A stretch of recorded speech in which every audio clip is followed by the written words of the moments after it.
Storytelling is at the core of human language, a language that reaches beyond race or culture. Born from oral traditions, passed down through the generations, it endures to this day. We each have our own story to tell, our own trials, our own values and ideas, our own history, each worthy of being shared. As a storyteller, inspired by others who've carried the torch, and in honor of the African spider god Anansi, I've come to weave you a story.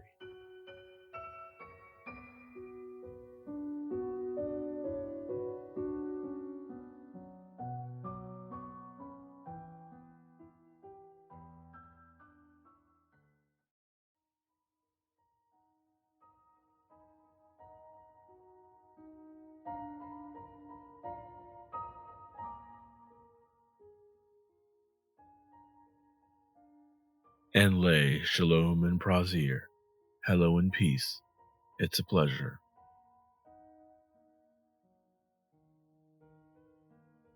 The winter solstice is the time of ending and beginning, a powerful time, a time to contemplate your immortality. Frederick Lenz.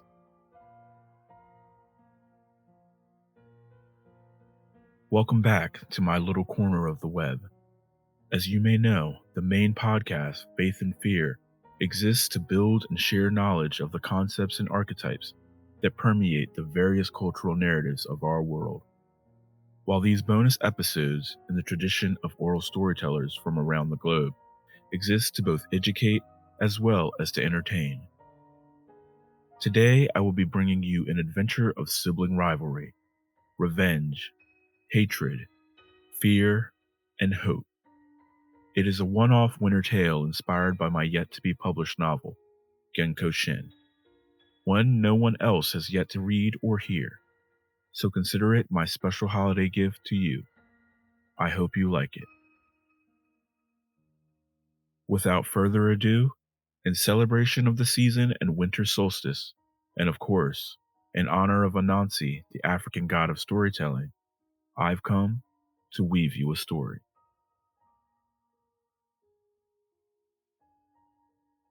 The lines that once divided our world and segregated its many tribes have alas begun to fade.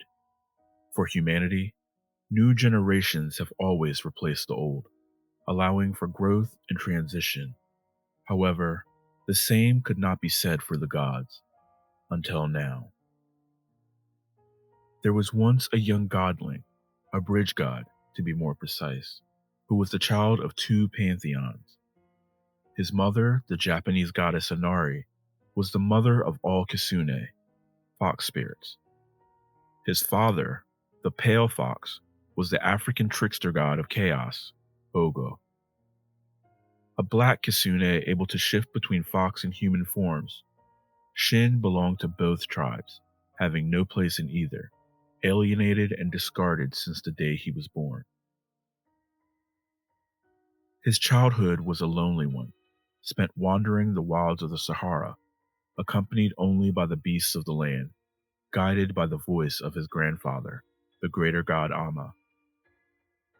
It was Amma's words that sent Shin to seek out his place in the world and to mend the bonds of his family, directing him to travel to Japan to establish a place among the Shinto pantheon. It was there he encountered the young woman Mayumi, only a few years older than himself. She was a mundane, a normal human Shin had rescued from a bear's cave whose roof she had fallen through. With her by his side, the goddess Hanagi blessed both with great gifts, tasking the young god with performing Herculean feats to cleanse himself of his father's contamination, a blight that affects not only Shin, but all those he comes in contact with. It is only through the power of the mask he carries that this poison is kept in check. With the disembodied head of the king of Oni, Shutendoji, as their guide, and the magical Kirin, Kokoro, as their steed, the group has set off to travel the world so that Shin may purify and prove himself. Dangers have awaited them around every corner, gods and folkloric figures encountered at every turn. The group pushes ahead, no clue to what lies beyond, their next destination. It is here, between stops, that the party decided to make camp and rest, only weeks after the feast of Samhain. Now the days were getting shorter, and the nights growing colder, the winter solstice fast approaching. It was the time of year when creatures of the dark roamed more freely, and traveling could easily prove fatal. Under a gentle snowfall, Mayumi alone attempted to set up a safe place for the group to get some sleep, as dusk settled in. Shin, wallowing in his own frustration and self-pity, a brat as usual, refused to help. But his idle indifference did not go unnoticed. The scent of lethargy drew a great predator to him, like a shark to blood in the water. As the black fox lazily drifted into slumber, he was rudely awakened by the loud crunching of the forest undergrowth, massive trees being uprooted as a monstrous form approached them. Mayumi braced herself, unleashing her lanyard whip, Shin flickering open his switchblade sickle, just in time for a ferocious feline to pierce the edge of their camp in a hungered rage. "Yoko turnin," the Oni's head whispered, the others having forgotten he was even there. "The Yule Cat," Shootin' Doji warned. Shin, without hesitation, leaped into an onslaught of the beast, almost pleased to be seeing some action. Slicing at the monster with reckless abandon, at first all seemed well. With the godling's speed and agility, he appeared untouchable in the beginning, but the giant's ferocity could not be outdone. Its expansive reach and overwhelming power allowed it to toss full-grown trees as if they were paperweights, quickly outmatching the young warrior. Pushed back into a defensive stance, he focused on protecting Mayumi and Kokoro, not realizing that he was the target of the demon cat's wrath. The godling was stubborn, so wouldn't give up without a fight, but he knew a lost gamble when he saw one. For a moment, desperation and fear began to set in, until a chorus of frightening sounds, first a large followed by a small howl, drowned out the feline's own bellowing snarls.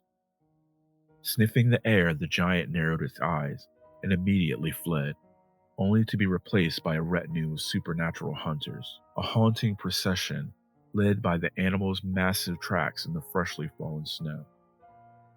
Elves, fairies, black dogs, phantom soldiers, and magical beasts of various types raced down the path created by the Yule Cat, invading the group's camp in moss. Headed by a stag-drawn chariot, it carried a powerful warrior wrapped in animal furs, wearing a crown of holly. He was accompanied by an angelic woman swathed in robes of blue and white, her skin porcelain, her hair ivory pearl. Halting in front of Shin and his party, the march ceased at its king's behest. Looking over the young godling, he seemed to be sizing him up, before turning to his companion, who nodded in kind. With a cold, icy breeze, he drew his sword and pointed it at the boy. However, unintimidated and showing no fear, Shin stepped toward the warrior's blade, making the king smile. Gently tapping the young god's brow with the length of his steel, the warrior bestowed Shin with a blessing before sheathing his weapon, gesturing for him to join the procession. And of course, smiling, Shin accepted, leaving his party behind to pursue the Yule Cat alongside the wild hunt, a venture that went on well into the night. Finally, after hours of chase, Shin was able to fell their prey, earning the praise of the warrior king and his retinue. Rejoining the boy's friends, a celebration was called to order, both he and Mayumi given beautiful wreaths of holly as gratitude, while from the angelic companion, they were each given the reward of a silver coin. Together, they all honored the young god's skill and valor, until the sun rose and they eventually passed out from exhaustion. When the pair and their party awoke in the late morning, they discovered they were alone, the king's assembly having vanished as if they'd never been. Confused but relieved, the group planned to move on, focusing on the next leg of their journey. To be honest, it wasn't the weirdest thing they'd experienced, so Mayumi mused over what her life had become. Continuing their trek across the European countryside, it wasn't long before they'd been distracted once more, encountering a lone traveler, a farmer. Apparently, the man had seen the progression of the wild hunt, and fearing the legend about those who witnessed it dying soon after, he chose to hide until the sun had risen again and the roads were safe at last. The man, who appeared to be somewhere in his late 20s, early 30s, at first seemed terrified. However, after brief introductions and lightly sensing Shin's strength, or perhaps feeling there was safety in numbers, he asked the godling and his companion to escort him home, offering food and shelter in return. Mayumi was dying for a bath, so begged Shin to accept. They could use a day of rest and continue on in the next morning. Reluctantly, the boy agreed, so they followed the man to his small farm on the outskirts of a nearby town. It took a day's walk to reach his place, and dusk was again inching in. Growing anxious, the man insisted they pick up the pace before losing the remaining light. They did so, Shin practically carrying Mayumi and the man the rest of the way. It was unfortunate that they couldn't have ridden Kokoro, but even though the man seemed aware of the Fey folk, the young Kirin was still extremely wary of strangers and chose to continue hiding among the clouds. None of them knew anything about this man, so thought it best to trust her instinct. Regardless, they made it in time just as the last remnants of the sun disappeared over the horizon. Only somewhat relieved, the man immediately locked and bolted all of the doors behind them, causing Mayumi and Shen to share confused glances. They found his behavior strange, yet easily dismissed. It was a dangerous place after all.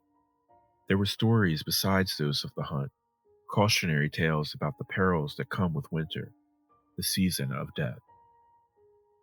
Finding herself growing anxious, Mayumi decided to make what she thought was casual conversation. So she asked the man, Sean, about why he'd been wandering the woods alone after dark in the first place. This caused an eerie silence to fill the room, emphasized by the light of the candles being lit. As their host sparked the last of them, he paused before taking a seat at the table with the others. Yes, well, I'm very much aware of the dangers that lurk in the region, but some things are worth dying for. Folding his hands together and slouching forward, he continued. This time of year, the time of bitter cold and food shortages, many of us are forced to face our mortality as occupants of the Holly King's domain. The Lord of Winter, he rules these lands with a chilling grip, allowing his host of fiends and beasts to roam free. Shen leaned forward, his attention now fully engaged. Is that who he encountered and had so much fun with? He didn't appear to be some evil monarch, but a lively warrior like himself, who loved to hunt and fight. Falling back into his chair, the boy began losing himself in thought. To him, Sean's narrative seemed off, but then, what did he know? He and Mayumi were strangers here. However, Sean continued, the true ruler, the Oak King, is the embodiment of all things just and true. The benevolent keeper of the forest, lord of rebirth and spring. He is our beloved monarch, and no matter what, I will make sure he reclaims what is his. How do you plan to do that? I mean, where is this Oak King? Mayumi asked. Slain, Holly King, his own twin brother. Then I don't see how a dead ruler is going to reclaim anything, Shin retorted. Throwing a spiteful glare in his direction, Sean pressed on. There is an ongoing battle between the two, one overtaking the other as the wheel of the year turns. Each in power for strictly one half of the year, neither's reign lasting any longer, allowing balance and natural order to be preserved. So, though the Oak King has fallen, he will soon be reborn, his power growing as his brothers wanes. After the solstice, the nights will become shorter and the days longer, heralding the return of spring. In the same way, the great oak will flourish and the holly will wither away. Such is their cycle, as they are the very embodiment of the seasons. Yet this time, when the Oak King defeats his brother, I intend to ensure that it will be for good. This darkness will end and be permanently subdued by the light. I'm not the smartest guy around, Shin interrupted, but that doesn't sound like the best idea. You're a foreigner who will be gone as soon as the sun rises. What concern is it of yours? I don't think my friend meant any disrespect, Mayumi insisted, trying to smooth things over. Whatever, do what you want, because you're right, it's not my problem, Shin huffed, uncrossing his arms in indifference before leaving the room. Not surprised by Shin's childish attitude, Mayumi continued. How do you know about any of this? How do you know so much about the Twin Kings or the Moor in general? That's a long story, Sean mumbled, staring out the nearest window. I'm a great listener, she says. Taking a deep breath, a distraught expression now covering his face, he went on. I had my first encounter with the Moor, the Fae folk, as a young child. It was this time of year, actually. Turning to Mayumi, she could tell his eyes had become filled with fear. I was, admittedly, a bit mischievous, and sometimes downright obnoxious, he paused. At this point, both Sean and Mayumi looked to the doorway to see Shin had already returned, his curiosity clearly having gotten the best of him. Dismissive of his presence, their host went on. To my misfortune, my behavior caught the attention of Grilla. Grilla? Shootin' Doji, the Oni head barked, startling Sean and making him jump from his chair. Neither Mayumi nor Shin seemed to flinch, as they were used to forgetting the Oni's presence. Part of his charm, you see. He had that effect on those around him, causing them to lose all awareness of him until he spoke or chose to be known. Ignore him, Shin insisted. Tell us more about this Grilla. Kid, don't make me bite you again. You know darn well there's nothing he can tell you about anything in the Moor world that I can't. And for the record, you're just the kind of punk Grilla likes. Maybe I should have the girl carry me around for a while, because if this is that troll witch's territory, she'll likely be coming for you shortly. I'm not sure what that thing is, or why you're carrying it around, but the talking head is right. Grilla's den is only a day's trek from here. She often sends her monstrous cat to prowl countryside for food. Sean tried his best to remain calm and appear unthreatened by the Oni head. Well, that explains that. The Yule cat you hunted down must have been hers, Shootin' Doji reflected. If you've harmed her pet, I'd say you've likely already caught her attention. She will most definitely be coming for you soon. He's right, you idiot. Why do you have to be so reckless? Mayumi yelled. I wasn't hunting the thing alone. The whole haunted gang was after the beast, Shin argued. But it doesn't matter. Let her come. She'll die by my hands just like her oversized ball of fur. You've got brass, if no brains. I'll give you that. Maybe I can recall some of her weaknesses, give you a better chance to prepare yourself. Shootin' Doji was unimpressed by the boy's overconfidence. But he was tasked with aiding him as a penance, so was committed to seeing things through. You're all insane. But if you're referring to the Holly King and his retinue, I doubt they were after Grilla's cat. They were more likely searching for the Earth Mother's womb, a sacred place where each king is said to be reborn, but loses all memory of after they've left the sanctuary. Sean gritted his teeth. The bastard probably wants to prevent his brother's return, but he'll never succeed. I'll find it first, make sure the Oak King is resurrected, then destroy it, so that once the Winter Lord is defeated, he will remain dead for good. Why don't we just confront the Holly King? Shin asked. Your hubris amazes me. Do you really think you're strong enough to kill him? even if you can make it past this supernatural horde. Before the young god could respond, Mayumi protested. I think we need to focus on one thing at a time. Shin, you are too hungry for a fight. Take a seat and think things through before you get in and over your head. As usual, you're both making too many assumptions about Grilla, about this Holly King. If that is who Shin was hunting with, he didn't come off as some evil being. He seemed almost friendly. Do you hear yourself? Outraged, Sean slammed his fist on the table. If the Holly King is allowed to succeed, it will mean endless night, famine, decay, and death. Creatures like Grilla and her ilk will be allowed to multiply and prosper. Killing him for good is the only answer. It's the only way to truly preserve the forces of light. Before either can offer a rebuttal, Sean dismisses both, refusing to discuss matters further. I suggest you get some sleep. Daylight will come before you know it. I'm tired and long for my bed. Shin and Mayumi reluctantly agreed. You're welcome to the den. You'll have to use the floor, but at least it will shield you from the deepening cold.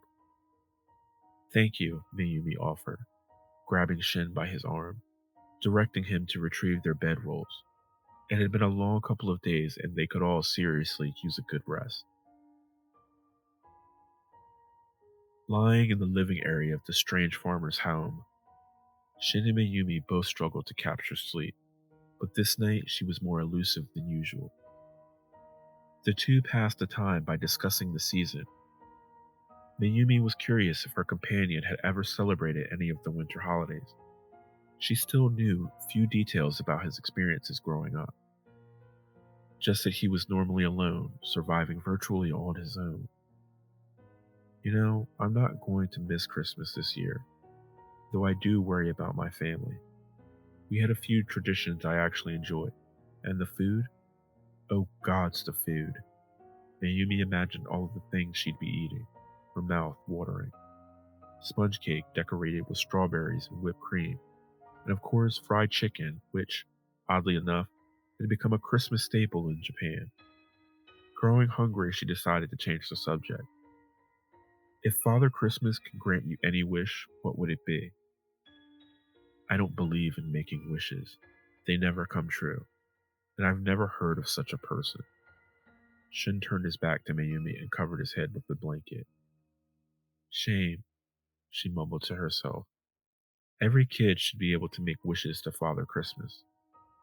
Saddened for her young friend, closing her eyes, she tried once more to drift away.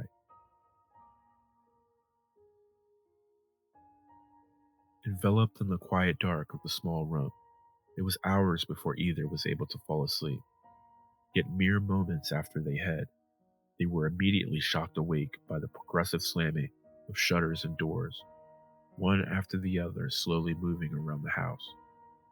Shin reached for his weapon, until Mayumi noted the audible wind bellowing outside. The two briefly relaxed and attempted to get comfortable once more. However, out of the corner of her eye, a glimpse of something in the window caught Mayumi's attention. She wanted to dismiss it, but her instincts chose otherwise. So, sitting up, she attempted to gain a better look and screamed loud enough she nearly caused Shin to transform. Face against the glass, lit only by faint slivers of moonlight, a small disfigured troll stared back at her, grinning from ear to ear, its eyes quickly darting back and forth between Mayumi and Shin, unmoved from his perch even though he'd been spotted. The godling jumped to his feet, grabbing his weapon, unsure of what was happening, but as always was ready for a fight. A loud yell came from the other end of the house. Sean, also rudely awakened by an unsettling surprise, ran from his bedroom as another troll crawled from underneath his bed, giggling with a rough, throaty sound. Reuniting with his guests in the center of the house, the farmer and the others all realized they were far from alone as more of the impish creatures began popping up around them. Pots and pans loudly clanged in the kitchen, crashing together with frightful joy. This one danced while one of his brothers sat gleefully on the floor, licking grime-covered dishes. Another ran through the house, his hooked hand scratching patterns in the walls as if thinking himself Picasso.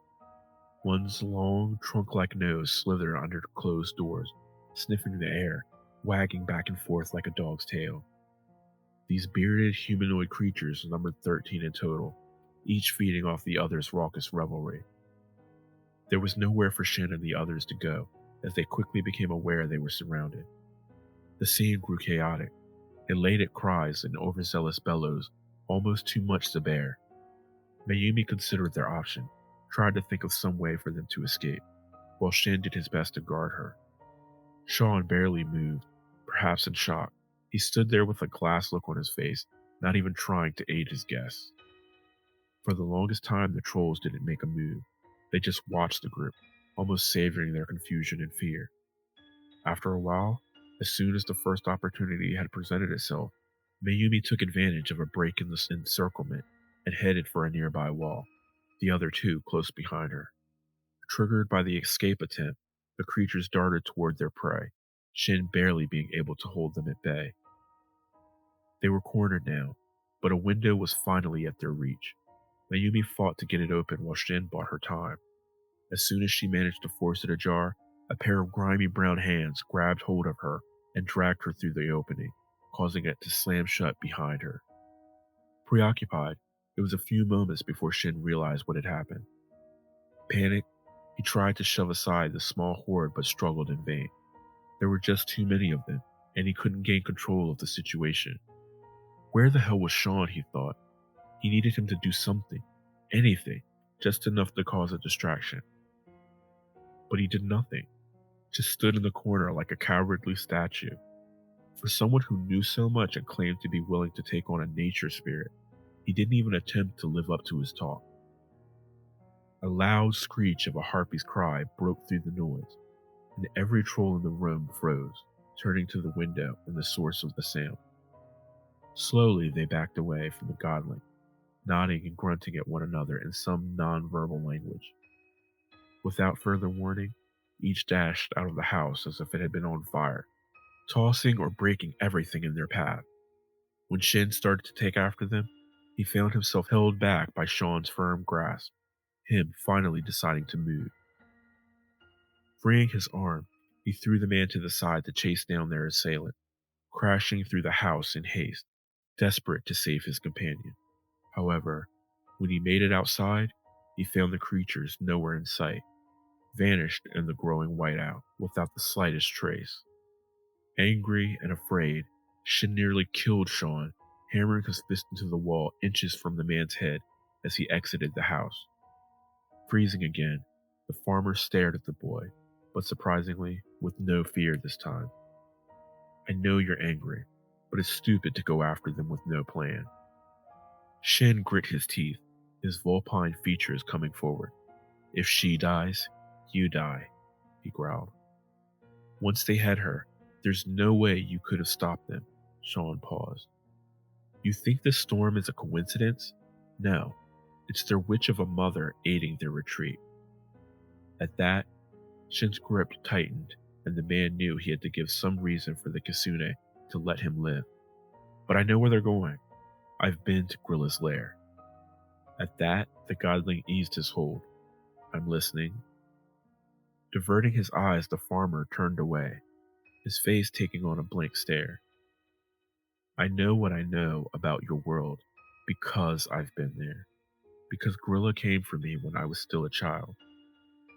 Looking back to Shin, he could see the questioning glare taking over. You want to know how I'm still here? Yes, well, I was the one who caught the witch troll's attention, but my sister is the one who paid the price. I even tried in vain to rescue her. Too slow, too weak to do so. Though I found her lair, it was after the solstice. She and her ilk had returned to wherever they hibernated during the summer months.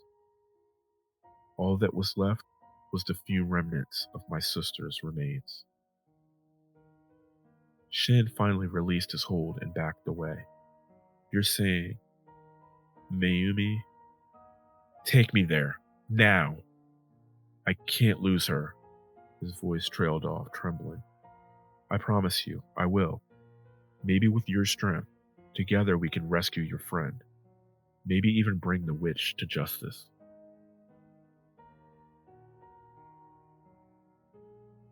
Taking far longer than expected, Shin and his reluctant guide Sean rushed through the snow-covered woods, the godling in his Kisune form, trekking ahead with the farmer's direction.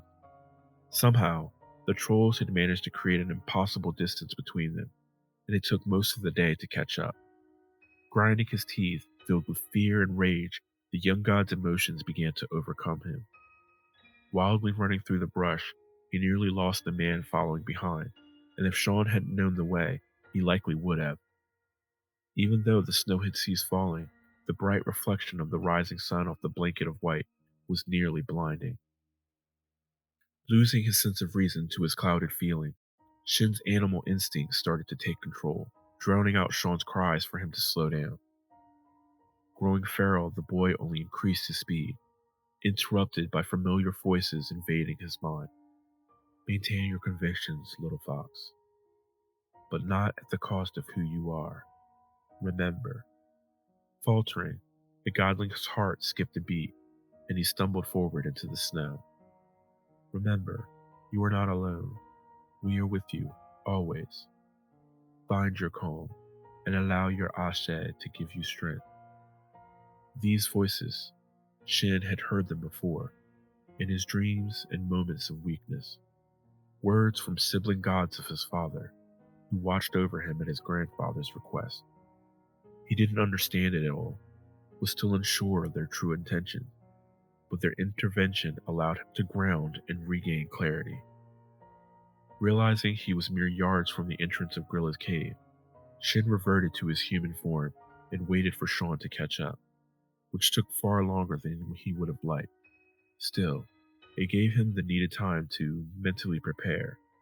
It was crucial that he maintained control, too risky, and the consequences too high otherwise.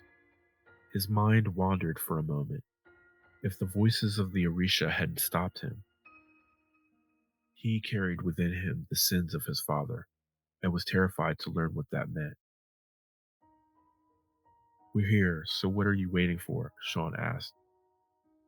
If we're going to do this, let's go before I lose my nerve. Shin looked up to see the apprehension across Sean's face as he spoke. Yeah, let's go. The young god clenched his fists and delved into the witch's den to rescue his friend. Surprisingly, the pair entered the cave without any hindrance. It was quiet. Too quiet, considering the noise the Troll brothers had made in Sean's house. Shin took point, leading the breach, his sickle in hand. There still wasn't a single sign of life, even this far in, yet every hair on his body was standing on end. The godling turned to question his guide, only to see him trailing some distance behind, stopping once he caught the boy's eyes, a faint smile creeping across his face. When Shin moved towards him in confusion, the gang of Grilla's raucous children swarmed him from behind, removing his weapon and forcing him to the ground, fully restraining him. I don't understand, the godling fought to free himself, but there were just too many. That's a surprise. I told you, I intend to destroy the Holly King for good. You insinuated I was too weak to do so, and you're right, which is why I enlisted a bit of help, Sean explained, kneeling down in front of him. With Grilla? Why not? She's not entirely unreasonable. Not when I offered her all of the children in the nearest town. A small price to pay. You would sacrifice children, feed them to a monster, and still believe you're destroying evil? Some things require sacrifices. And yes, I have no qualms about letting everyone in that town die, if it means achieving my goal. You have no idea what those people put me through. Them, my parents, they blamed me for my sister's disappearance and her subsequent death, accused me of killing her myself, even after I told them the truth. All of them knew the tales of the Troll Witch, yet they still didn't believe me. I'm the Holly King? I spent days searching for this cave to prove I wasn't a liar, only to run into him by sheer coincidence. I pleaded for his help, for him to lend me his strength, only to be pushed aside. He claimed that, though Grilla and her family were creatures of the night, children of the Winter Kingdom, he had no authority over her or any right to the victims she claimed. His excuse was that he had a role to play, and so did she. "You're insane," Shin yelled, pointlessly continuing to struggle against the overwhelming number pinning him down. Insane? Maybe. Maybe that's what happens to a child who sees real monsters and is told they aren't real. Worse, treated as if he's the monster. When the Holly King insisted he needed to find his brother before the equinox, he left me alone in the woods with empty apologies. So I continued on my own, as I said, finding this cave far too late. I'd left home and wandered these woods for several days before stumbling into this cavern, finally collapsing by what I believed to be my sister's remains. I was found later by the search party, lying there, unconscious and dehydrated. They arrested me in the hospital once I woke. Then, as soon as I was well enough, interrogated me. There was no evidence I'd done what I'd been accused of, so I was eventually released. Still, that didn't stop everyone from believing I was guilty and treating me as such. My life was hell from then on. Can you imagine? Being a child, hated and feared for something you never did. Shin lowered his eyes. He understood all too well. It was a pain few knew. He'd never known, let alone met his father, yet was still treated as if he bore the weight of the man's sins. Humans, even gods, always preferred the most convenient scapegoat. The godling clenched his teeth in empathetic disgust. Still, "That's no excuse," Shin retorted. "You're just becoming the monster they said you were. I don't expect a child like you to understand." Sean gestured for the trolls to silence Shin, and they immediately did so. "I'm not sure if Grilla likes the taste of your kind, whatever you are. But why don't you stick around and find out?" The brothers dragged the boy further into the cave, following the farmer's lead. Moments later, they arrived at a massive chamber, a glowing, ovular-shaped object at its center. Inside, there appeared to be some kind of large embryo, alive and faintly moving. "Welcome to the site of my ascension, on the eve of the winter solstice, an overdue new dawn." Huddled in the back of the chamber reclined an enormous woman-like creature, at least 2 humans tall, with a long nose, pointed ears, and 13 tails that whipped back and forth mindlessly. Her tangled strands of brown hair dangled over her twisted features, and she smiled, baring her fangs and eerily long tongue. She reclined on a throne of bones, every one of them picked clean, watching the group gathering before her. Only yards away from the witch troll's gnarled cloven feet lay Mayumi, tied up and gagged. "Welcome to my friend's abode. She's not used to guests, so pardon the mess," Sean grinned. "This beautiful, shimmering, translucent egg is the Earth Mother's womb the Holly King has been searching for, the resurrection place of his dead brother. I had Grilla and her boys kindly bring it here, as a lure for the Winter Monarch." Sean watched as Shin attempted to respond, his mouth still covered, so kindly he gave the go-ahead to let him speak, unconcerned he could do anything more. "There's something else I don't quite get. You said the Holly King hates his brother. Why wouldn't he just leave him to Grilla if he knows the unborn lord is here?" Shin asked, confused. "Not exactly. What I told you two isn't actually the correct story. It's just what people have been led to believe. The two are twins, yes, who take turns governing one half of the year, one weakening as the other grows stronger. However, it's not because they're at odds. It's more of a curse, to be honest. The truth is, the brothers are quite close. Their bond, an unbreakable one. Yet for reasons I am not privy to, they were condemned to each rule their respective seasons. unable to so much as see one another any time other than the equinoxes, the winter and summer solstices, when one rises and the other falls. Oddly enough, this is when not one but both are at their most vulnerable. Pausing briefly, Sean casually made his way to the womb, picking up a large bundle next to it. Slowly, he pulled out what appeared to be holly darts, crafted from the wreath given to Mayumi by the Hollow King, the berries still on them. Making his way around the luminous egg, he placed these darts across its surface, stopping after he'd added more than a dozen. Turning to the restrained Mayumi and Shin, the pair now seated next to one another, Sean moved to explain further. I didn't waste my time being tormented and ostracized by the townspeople. No, I used it to educate myself, to learn as much as possible about your world and its rules. Holding up a remaining dart, he continued. I discovered that, as a symbol of the Holly King, holly branches have the power to drain the Oak King of his vigor as it returns, the berry storing its power. A crooked grin spread across his face. If I eat these engorged berries, I will gain said power.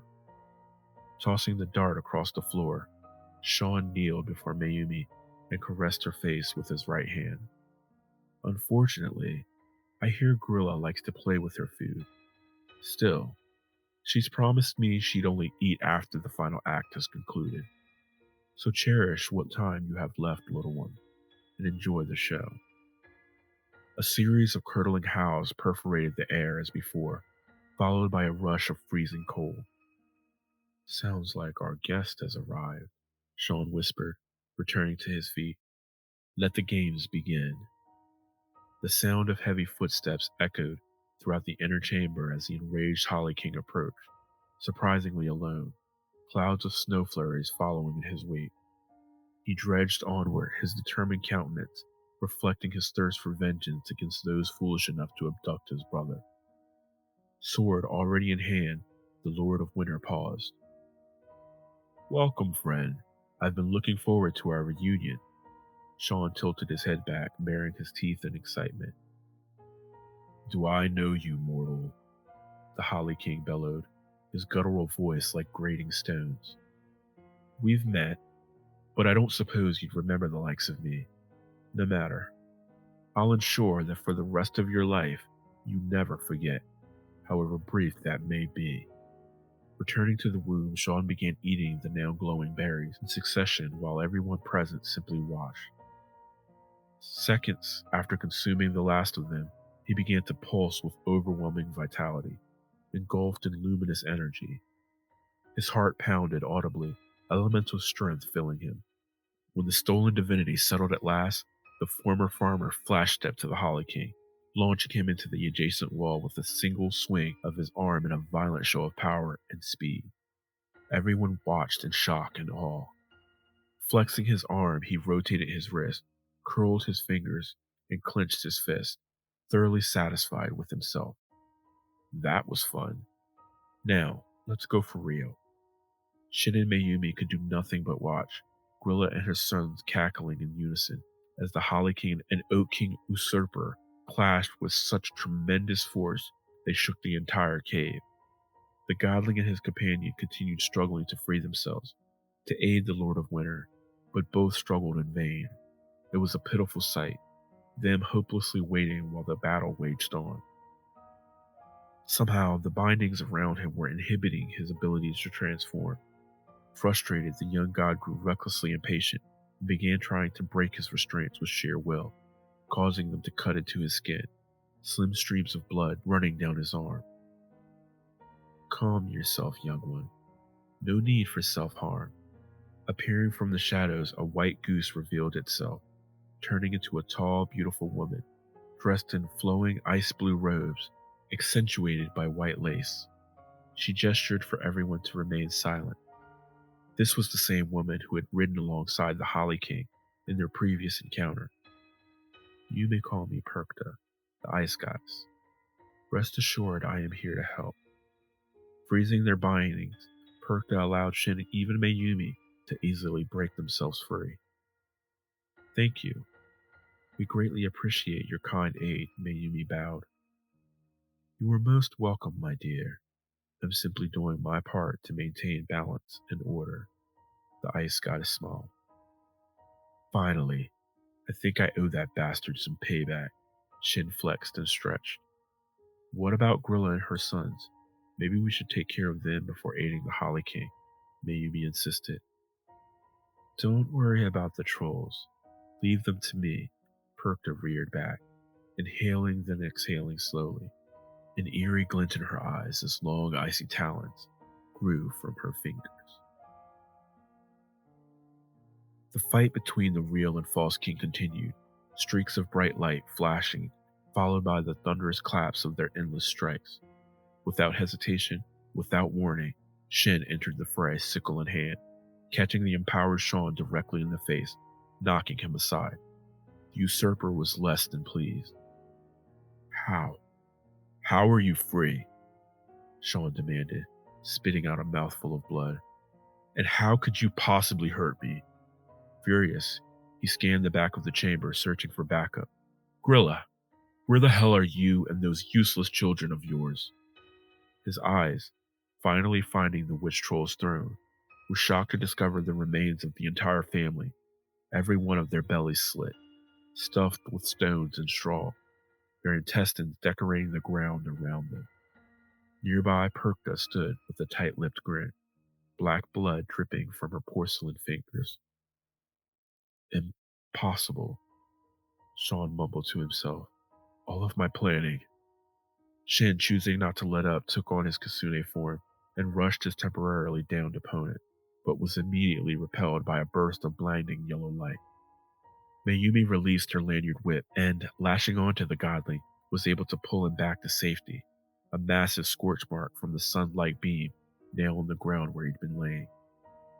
Taking advantage of Sean's distraction with Shin, the Holly King attempted to free his brother, but was, however, still unable to approach him due to their curse.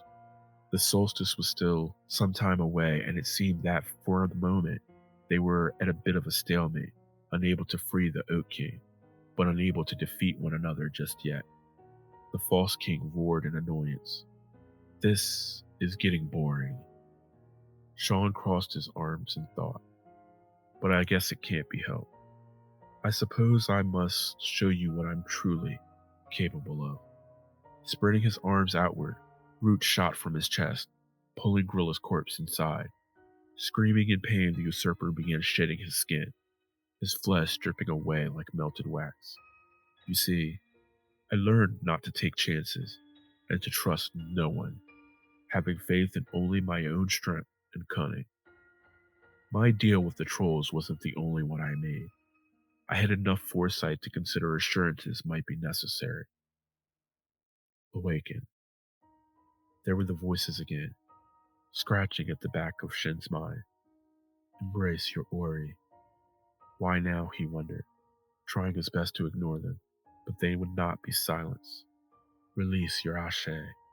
Open yourself to us. Taking on a monstrous form, Sean grew several feet taller, his legs becoming hindquarters, his feet growing hooves, and horns sprouting from his head. Green and gold scales spread across his skin, his hair turning into a blonde mane. His teeth and nails became fangs and talons, as every pore of his body streamed strands of sun-soaked fur. There were no words, no name for what he had become. Monsters worth using are in full supply.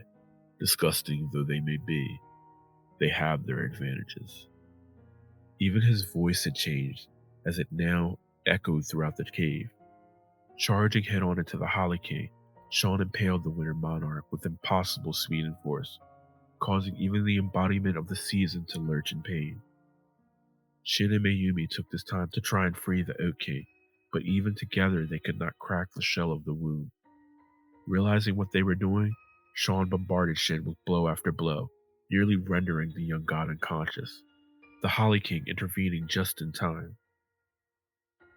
Mayumi tended to Shin, trying to clean his wounds as best she could, afraid there wasn't much more she could do. She looked on, hoping for an end to this madness, but already growing weak, as the solstice grew closer, the Lord of Winter knew he had no hope of winning. Their chances of surviving were fading by the moment, the bridge god doing his best to remain awake, refusing to die without a fight. Do you want to continue fighting? Do you want to win? The huddle of voices sang, drowning out his own thoughts. Let go. Allow your ashe to fill you. Desperate and unable to move more than a few inches without excruciating pain, Shin gave in to the whispering demands in his mind. A loud rumble and another flash of blinding light now pulsed in sync with the heartbeat of the godling's now shimmering form. Illuminated and renewed, he rose to his feet, possessed by some divine power from within, antlers slowly protruding from his head. Everyone in the room froze, shielding their eyes from the rising god. But this wasn't Shin. Rather, it wasn't only Shin. No, through his own unique abilities, he had become a natural conduit for the Oak King's power. His ability to channel and evoke any divine being was something he'd been able to tap into only once before. He had little to no control over it, and was little more than a horse being ridden. Still, this was something only he could do, and at this point, he alone could bring an end to this. You shouldn't be cut off mid-sentence. Oak Shin reached forward and began siphoning the false king's stolen strength. There's no way you can. Sean attempted to rage with what little power now remained, furiously pounding the ground trying to knock the young god off his feet, but it was useless. With the combined wills of the budding god and the lord of summer, the usurper was now clearly outmatched. By breaking the laws of both worlds and daring to upset the natural order, you've condemned yourself with your own actions, Oakshin declared, speaking with two intertwined voices. Now, be judged by the very power you tried to steal. This time, branches shot from Oakshin's right arm, each one piercing a different part of Sean's weakening body, forcing him to return to his human form. Greet death with open arms, and perhaps all will be forgiven. Now die. Then, nothing. The end the farmer waited for never came. Instead, he looked on at the young god, who too had reverted to his original state, collapsing on the ground, the divine will of the Oak King having withdrawn from his body. Shin had completely passed out, his fight officially over. Lying on the ground next to the evacuated remains of the witch troll, Sean smiled, as if he had one last trick up his sleeve, in some way to conclude matters in his favor. Both the dying Holly King and Kasune Godling were now unconscious, and the only opposition left was the human girl who had no power of her own. She had bite, but she was no match for him. Even after all that, he still had minute traces of stolen vitality coursing within him. This wasn't over. With his last ounces of strength, Sean climbed to his feet and, picking up one of Grilla's large bones to use as a club, he dragged himself forward, intent on killing the girl with one blow. He knew she wouldn't go down without a fight, so he had to finish it quick, then move on to eliminating the others. But in his blind focus, he lost all track of time and was too weak to sense the presence behind him until it was too late. The winter solstice had arrived. The Oak King had finally awoken and was now towering over him.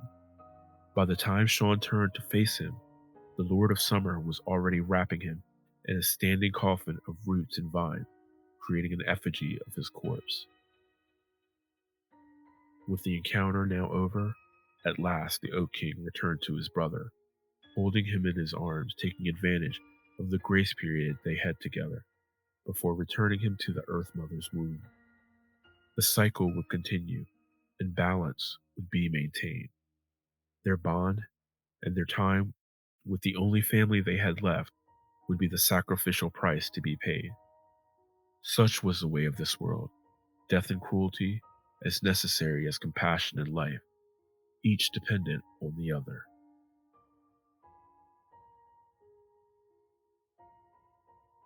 When Shin came to, hours had passed, and he found himself in a protected clearing, his head resting in Mayumi's lap. She had stayed by his side the entire time, like the big sister he never had, and she would never know how grateful he was for her. She would answer all of his questions to the best of her ability, even if not to his liking. But such was their relationship. Former strangers become practically siblings, and she her brother's keeper. They would have many more adventures going forward, filled with both joy and heartbreak.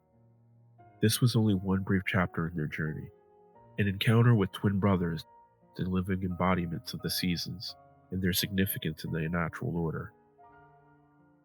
There were laws in this world, laws that must not be broken, and those reckless enough to do so will always be forced to pay dearly. Shin was both angry and depressed that he had been unconscious during the fight's conclusion, even more so that things had returned to normal as if they had never taken place. But again, such is the way of the world. A disaster averted. The only indication it had ever occurred was an empty cave with mummified remains, decorated in boughs of holly.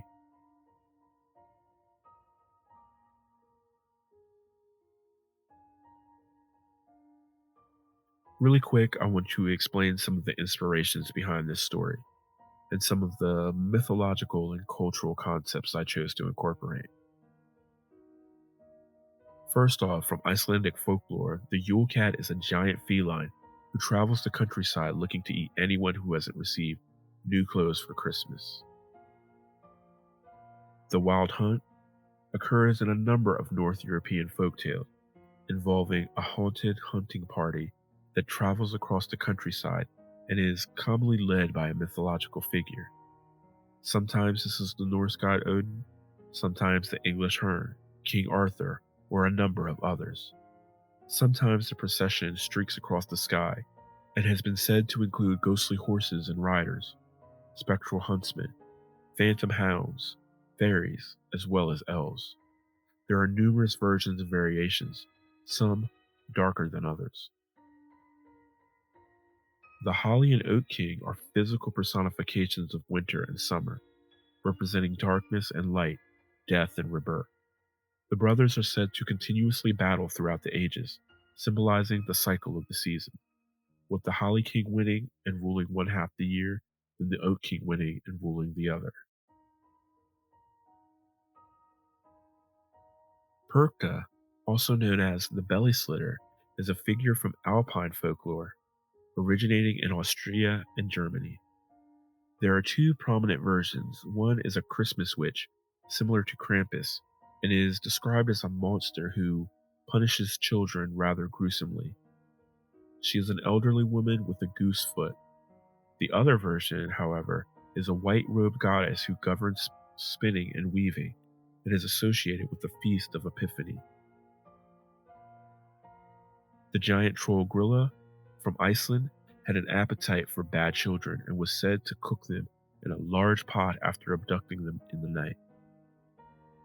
Often interpreted as being the sons of Grilla, the 13 mischievous Yule lads were said to visit one at a time on the 13 nights leading up to Christmas. Each had a unique name that described their particular method for annoying people. This series, Genko Shin, is one that has grown close to my heart. It's a title that lets me explore the many mythologies and folkloric figures that exist all over the world. So I hope you enjoy this sneak peek. The first novel is already finished and I'm hoping to publish it soon. I look forward to bringing you many more stories in the near future. For now, Assalamu alaikum and Namaste. Peace be with you until we meet again. Thanks for listening to me as I've nerded out about stories and beliefs. Join me next time as I journey down the rabbit hole once again by subscribing and listening wherever podcasts are available. Leave me a comment on iTunes. 5-star reviews are always great and help others find the podcast. Also, you can email me at faithandfearpodcast@gmail.com. And lastly, share with others that you feel may enjoy or get something out of these conversations. Who knows? Maybe then we'll be one step closer to glimpsing the true nature of faith and fear.